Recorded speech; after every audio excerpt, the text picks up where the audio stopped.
Nous intéressons ce soir aux facilités accordées par le gouvernement au secteur privé après l'avènement du Covid-19. Vous allez voir, plus de 10 000 entreprises ont pu avoir des prêts auprès des banques pour plus de 114 milliards de francs CFA grâce au fonds de garantie du secteur privé. La Direction générale des impôts a vu également ses recettes diminuer de certains impôts et taxes. Sur l'instruction de la BCEAO Mali, les banques ont accordé un moratoire sur le recouvrement de dettes. C'est un grand format signé Siaka Konaté. L'avènement du Covid-19 en mars 2020 a paralysé les activités économiques. Avec la fermeture des frontières, les problèmes d'approvisionnement s'est posé avec acuité. Le secteur privé a payé un lourd tribut à la pandémie.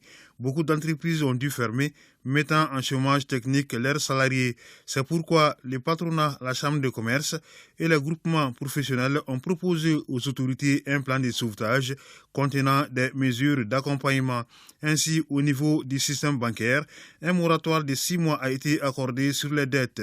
Les opérateurs évoluant dans les domaines du tourisme et de l'hôtellerie ont bénéficié d'une réduction de la TVA. Dans le domaine dans l'industrie du tourisme et de l'hôtellerie, la TVA qui était de 18% a été ramenée à 5%, ce qui, disons, a soulagé un peu les hôtels, mais les hôtels qui sont restés fermés, parce que la quasi-totalité des hôtels, notamment à Bamako, avaient fermé leurs portes, puisque l'aéroport étant fermé, les routes étant coupées, il y avait 0 client.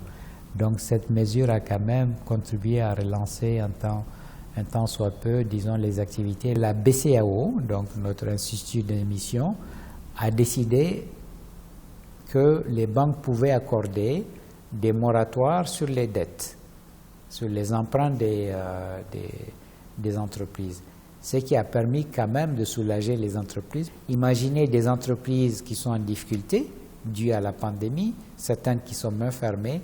Si les banques avaient entamé des procédures de recouvrement, c'était leur mort assurée. Justement, pour aider les entreprises à avoir des prêts auprès des banques, l'État a mis 20 milliards à la disposition du fonds de garantie du secteur privé.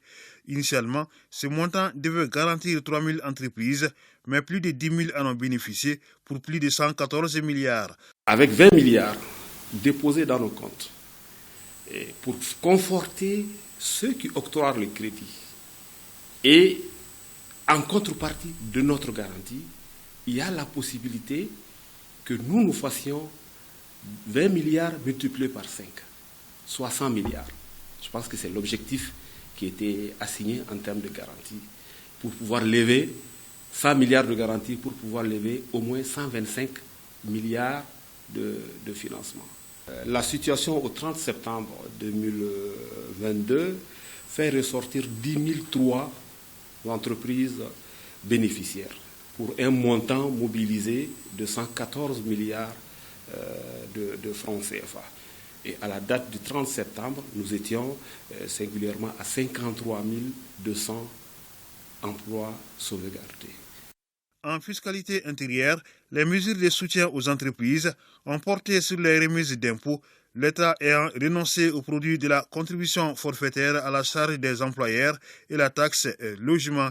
Il y a aussi la remise gracieuse des pénalités, l'exonération des impôts et taxes sur les marchés relatifs au projet d'urgence de lutte contre le Covid-19, l'exonération de la taxe sur la valeur ajoutée TVA sur les factures d'eau de la SOMAGEP, d'électricité et d'EDM.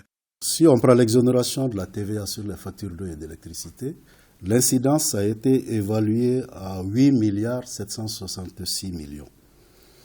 Du fait de la renonciation de l'État à la perception du produit de la contribution forfaitaire à la charge des entreprises et de la taxe logement, l'incidence a été évaluée à 17 209 millions. Au titre de la remise gracieuse sur les pénalités, l'incidence a été évaluée à 4 560 millions.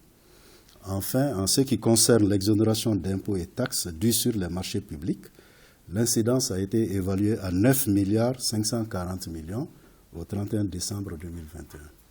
Des mesures qui ont impacté les recettes du service des impôts car privant celui-ci de plus de 84 milliards de francs CFA.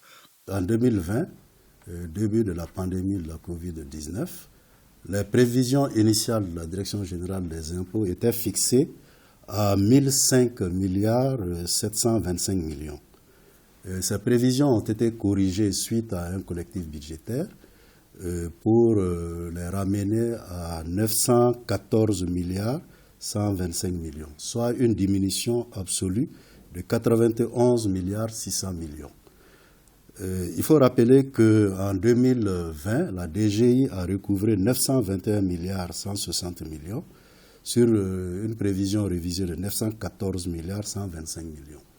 Donc l'impact réel, n'est-ce pas, négatif des effets, n'est-ce pas, de la pandémie de Covid-19, donc a été de 84 milliards 565 millions de manque à gagner par rapport aux prévisions initiales de 1005 milliards en 2020.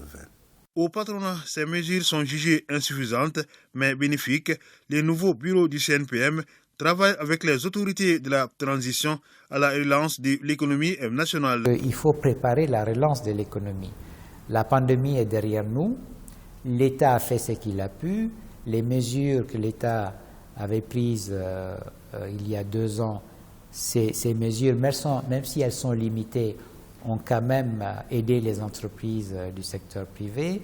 Les plans de relance de l'économie et les mesures de soutien aux entreprises n'ont qu'un seul objectif, améliorer le pouvoir d'achat des citoyens en cette période de crise multidimensionnelle aggravée par la cherté de la vie. Dans un